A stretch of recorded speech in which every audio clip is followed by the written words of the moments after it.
5 seconds to go.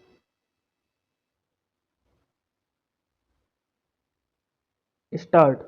Equally, there are opposition run governments which have done sometimes better than others, sometimes worse, indeed, sometimes better than their own past record, while sometimes falling short of their past achievement.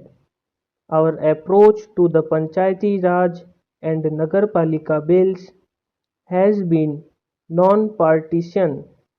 We have drawn from the experience of all. We are beholden to all.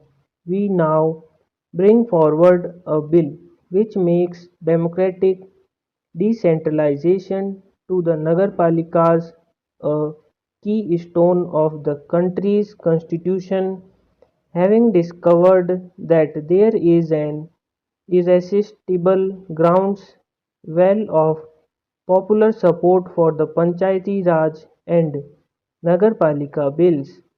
One opposition party has now come up with an alternative proposal for a constitutional amendment.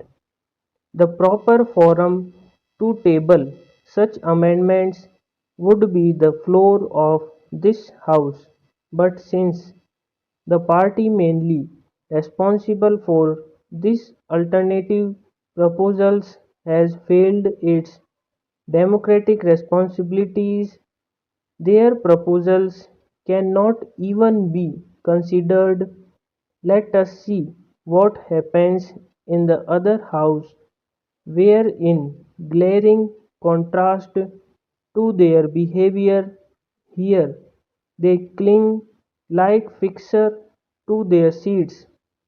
Then there are the purists of the opposition who say that in no circumstances will they have any truck with constitutional provisions for local self-government.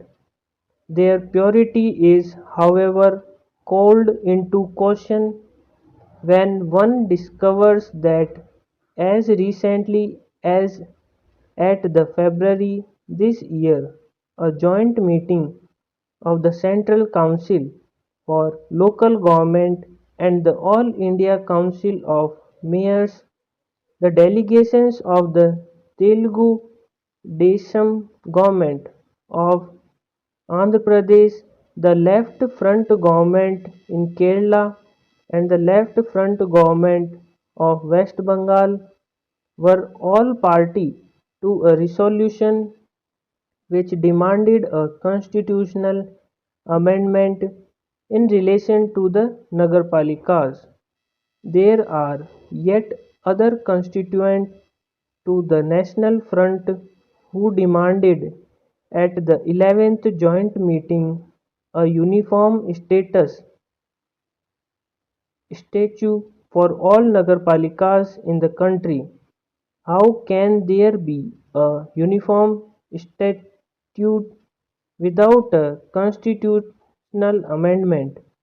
And even assuming for a moment that this is achieved by some legal debate, the essential differences between a constitutional amendment and a municipal statute remains. The consequences of a constitutional amendment cannot be retraced.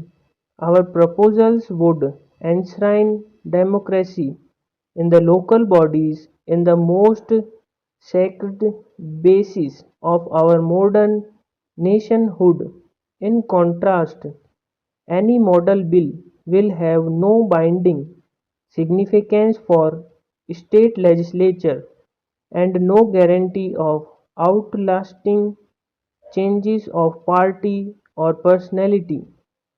If we really want democracy and devolution in the Nagarpalikas, there is no alternative to the kind of constitutional amendments we propose. The starting point of the Nagarpalika bill is the recognition that those who live in urban settlements are entitled to the same democratic rights and the same rights and responsibilities for development. Stop.